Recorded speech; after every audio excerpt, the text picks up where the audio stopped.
Flexibility, a big topic in the spheres of not only dance and gymnastics, but in all areas of society. Many times I have been asked, what is the secret? What has been the keys to you achieving and maintaining the level of flexibility you have?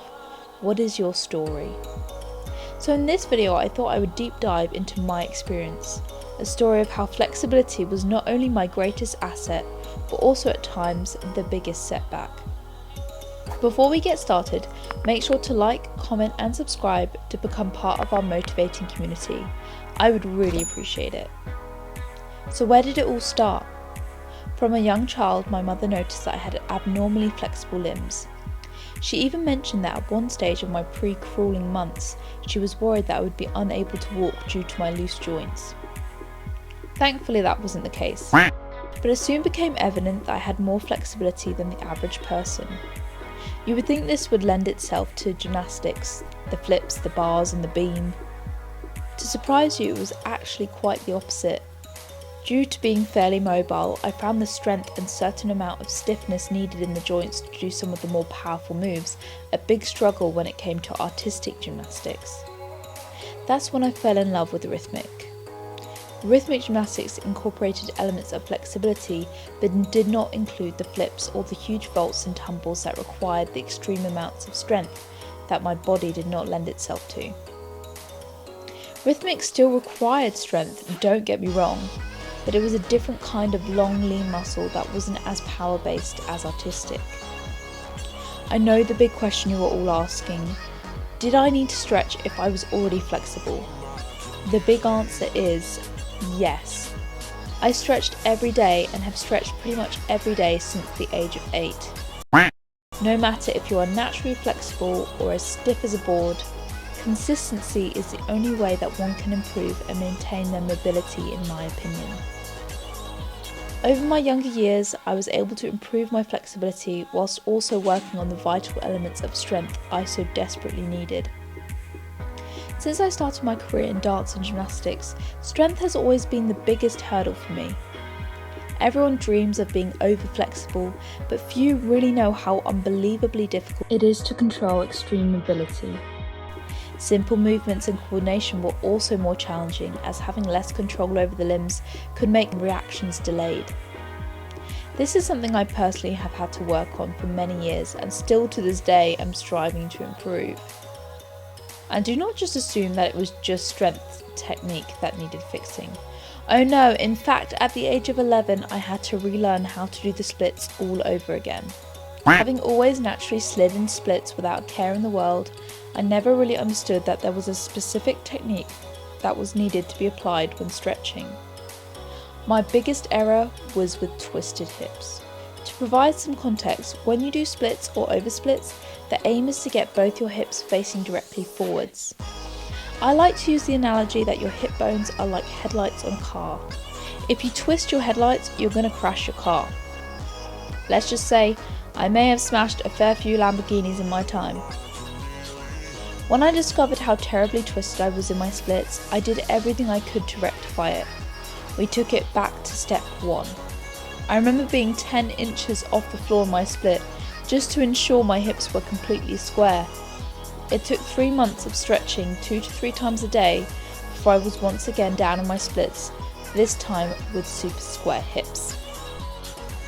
This may sound tedious to you, but for me this was perhaps the biggest breakthrough I had ever experienced. Once I had finally achieved a square split, movements that wouldn't work before suddenly started to click. I was starting to achieve a more consistent penché, and the pirouette was coming too, because I was able to hold my balance due to the reduced twisting of my hips.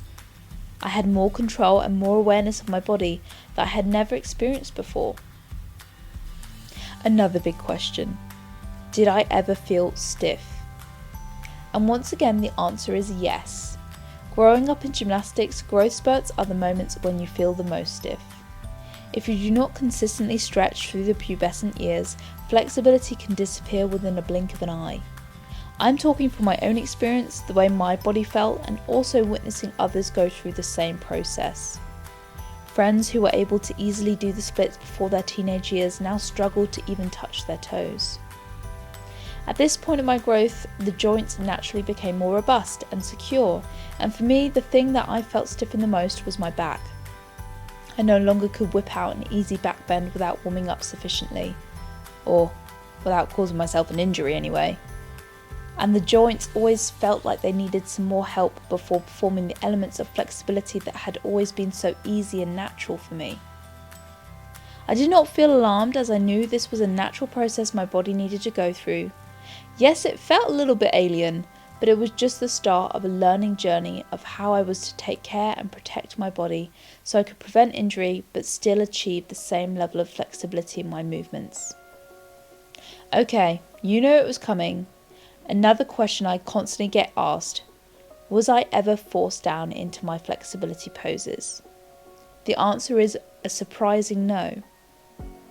I can say that I have been lucky enough to have coaches who have always been careful not to overpass my natural level of flexibility. If they saw an area of stiffness, I would be set exercises that would be performed daily and consistently in order to improve the movement, rather than forcing my body to reach the position by applying physical pressure. I know there are many different opinions on this topic, but for the sake of this video, I'm just sharing the knowledge from my own personal experience. Forcing flexibility has never worked for me. The few times a coach or I have pushed or forced my body beyond my level of mobility, it has almost always caused me an injury. Flexibility, in my opinion, cannot be forced or brutally pushed. Especially as I've got older, I realise that I need to protect and listen to my body. There is a certain pain level with stretches, and on the spectrum, I like to be in the mildly uncomfortable rather than in excruciating pain. I need to feel the stretch, but not be in so much pain that it will have an adverse effect on my body. And one final question that I know many of you have asked: has my flexibility decreased since focusing on ballet rather than rhythmic gymnastics? I think rather unsurprisingly, the answer is yes.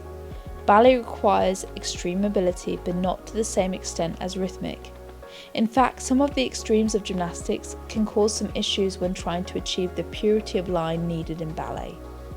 When I made the shift to fully focusing in pursuit of a career in the art form, I also made a shift in my focus from increasing flexibility to achieving a more pure line. Although my stretch program now looks pretty similar to the one I did from when I was 12, I do not use the same ranges of flexibility in my day-to-day life as I did when I was a gymnast. There is no need for the overextended back scale balances or super hyperextended poncho pirouettes. Therefore, my body is no longer conditioned to that range of movement. So there is my story. What is yours? I would love to know. Make sure to comment down below your journey, and we can motivate each other to reach our goals. If you're just starting on your flexibility journey and need some help, I have another video linked in the description which can guide you through my top tips on how to practically achieve your flexibility goals in a matter of weeks. And like always with these videos, I would love to set you a 30-day challenge. Try doing my full body stretch routine every day for 30 days and let me know the results. I can assure you that if you apply yourself consistently, you will definitely feel a difference. Well, that's all from me. Make sure to keep dreaming big and making it happen.